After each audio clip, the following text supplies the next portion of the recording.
Hello everybody, and welcome back to Animal Crossing City Folk. Today I'm trying sitting a little further back from my microphone. Which means I'll probably have to do a little more editing. But it's hard in my house. But yeah, this is about where I was when I was streaming last night, and apparently it was pretty good for that. So I'm hoping, given my recording setup uses the same noise reduction that as my stream anyway, that, you know, it's not terrible. There's still a chance it will be. Just checking the bridge for Pascal. Now, a lot of today, I'm just gonna say it up front. If you don't like my ranting about things videos, this might not be the day for you. Because I'm gonna be ranting about the Splatoon 2 Octo Expansion's secret boss. Now, if you don't know what that is, I would advise you to just, if you want to stay spoiler free, just kind of skip today. That's, you know, my best advice. Just kind of skip today. Because I'm probably going to keep going on about it for the entirety of the day, because today's going to be a pretty short day anyway.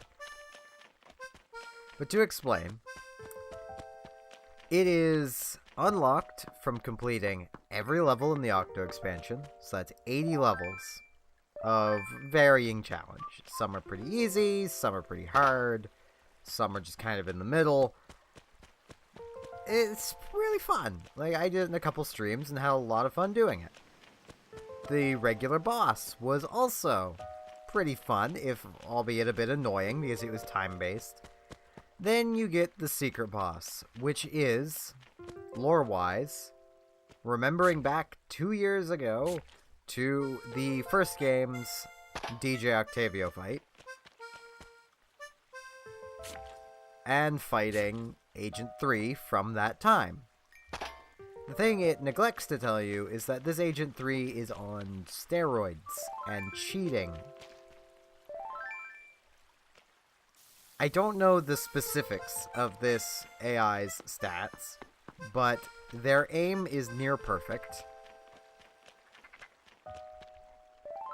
Their weapon has an insane amount of damage up, even though that's not even a stat the players can even get in Splatoon 2.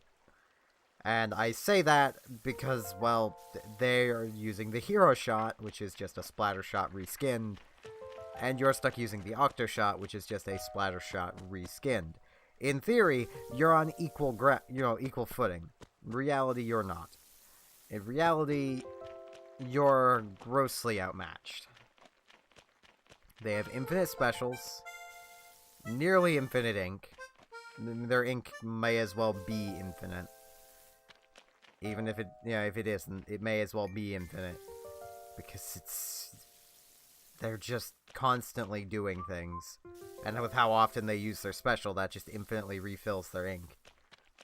There's 5 phases, no breaks, no checkpoints, 5 phases of the fight.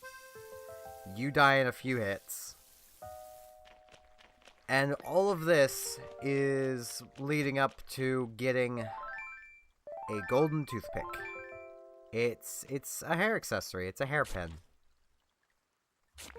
That's not even really all that great. I mean, I'm probably gonna wear it a bit because I like its effect. The only downside is people who see me wearing it are going to assume I'm actually good at Splatoon. I'm not really. I lucked my way through the fight to win. After about an hour of just constantly attempting, I just kind of lucked my way through. It's ridiculously hard. Like, it's unfair levels of unhard is my main issue with it. Like, every other fight in the game, if you mess up, you know you lost because you messed up. Like, that's pretty clear to you. You know every fight is very much bossable. The bosses are basically all, in a way, on equal footing to yourself. It's fair. Even the Octo Expansion's stronger bosses are still fair. They're powerful, yes. They take learning them again, yes. But they're still fair. Agent 3's secret boss fight is not fair in the slightest. It's literally made of artificial difficulty. Because if you take away the AI's infinite specials, hell, if you just take away their specials, the difficulty goes way down.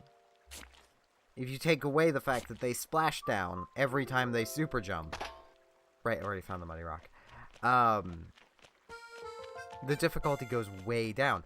If you even give the player a choice of weapon, aside from just the Octo Shot, the challenge would go away at that point. Because the main struggle, and anyone that uses the Splatter Shot regularly won't really have a problem with it, I wouldn't think. Because, well, they're practiced with that weapon. Splatoon is a game that is very good at making every weapon feel different. Every weapon has its upsides and its downsides.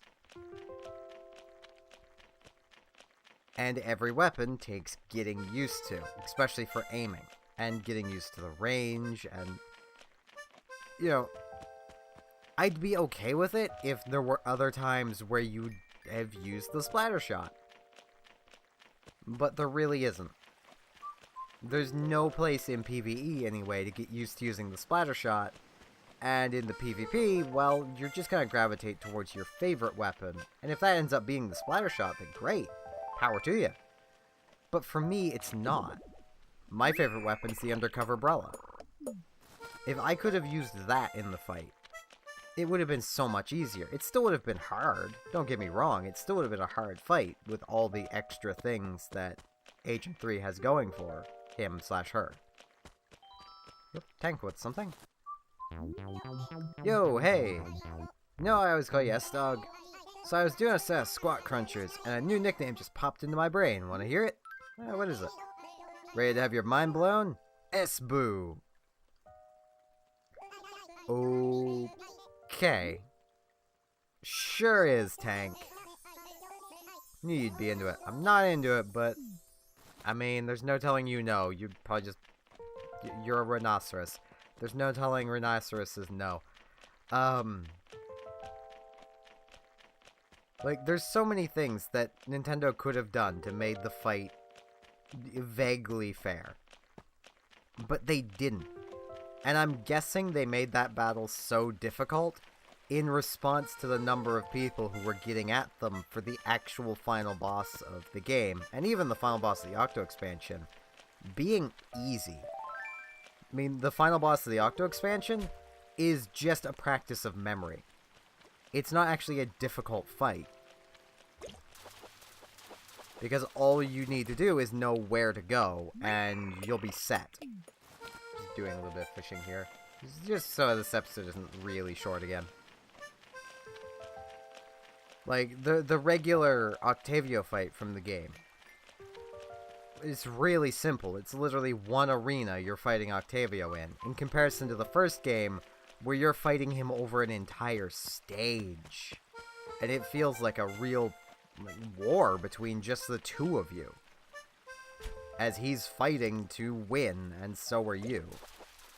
Like... in the second game, it almost feels like he's just given up. Like... he's not even the one doing most of the fighting against you. It's the mind-controlled Callie that is. Like, it's a little ridiculous when you get right down to it. The fight is incredibly simple. It's over within about 10 minutes. Meanwhile, the first game, at least it took me about an hour for the fight. Yeah, it was really long. But, I mean, you're kind of given a warning of that going into it, if I remember right. So, I mean, you know it's coming. I don't think I watered these. I should probably water them.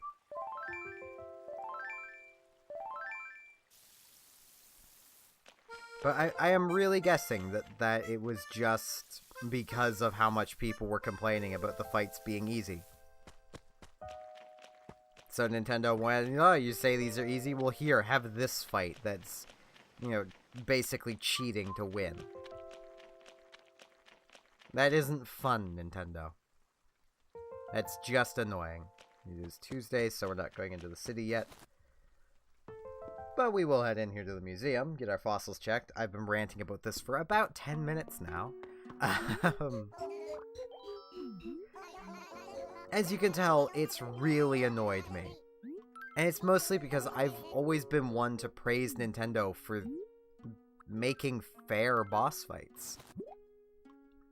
A lot of boss fights in Nintendo games, even if they're really difficult, are still fair. If you lost them, it's because you were bad. Not because the game just made you lose. I mean, think of, like, the Cool-X fight from Super Mario RPG. That fight is hard, but it's easily cheesable if the player knows what they're doing. And by the time you get to it, you can beat it.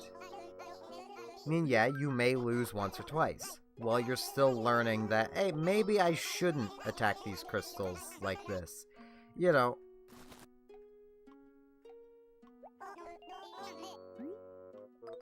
Or, wait, no, it's I shouldn't attack him before the crystals. That's how it is.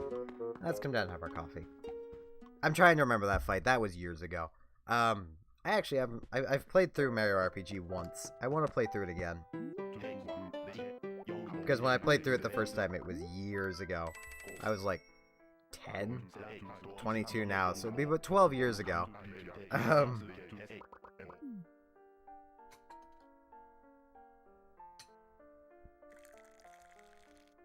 But I've always been one to praise Nintendo for their fair boss fights.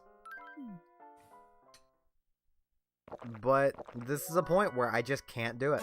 And I am incredibly disappointed in Nintendo for this. And honestly feel like they should be very ashamed of creating this boss. It is not a good boss.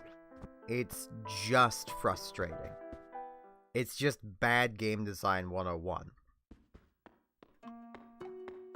I mean, no one would have complained if they had just designed a slightly smarter AI, which they did do. The AI was smarter.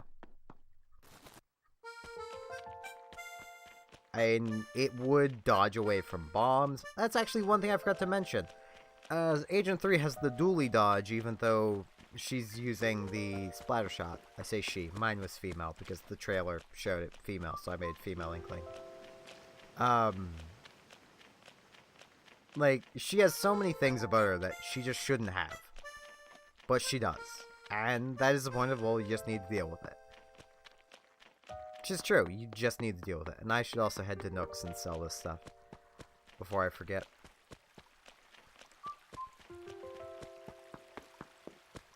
But I mean, at the same time, there's so many ways they could have made the fight hard without making it be unfair to the player.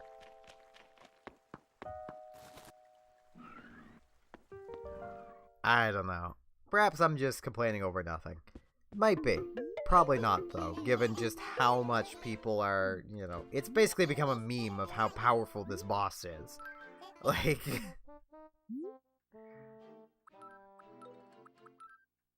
That's how you know a boss is powerful. I was gonna give the Lamentoid to, Brewster. Hey, 9,000 bells. I'll take it. Wait, I should check the turnip price. One turnip sells for 68 bells. Okay, so the afternoon's looking decent. I need about 105 again. So, well, over 105 again.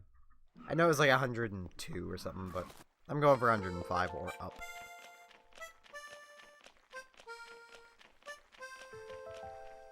Yeah, that... it's so frustrating. I mean, as I mentioned, I lucked through the fight. And my advice to anyone who's trying that fight is to just rush. Rush straight for Agent 3. Do not let up. If you lose, do it again. Just keep rushing them in the face. They will attempt to pull range on you, and that is your chance to strike. Agent 3 does not like to be close to you. You will still take hits. You'll still often die. But this gyrite doesn't move its arms when it's active.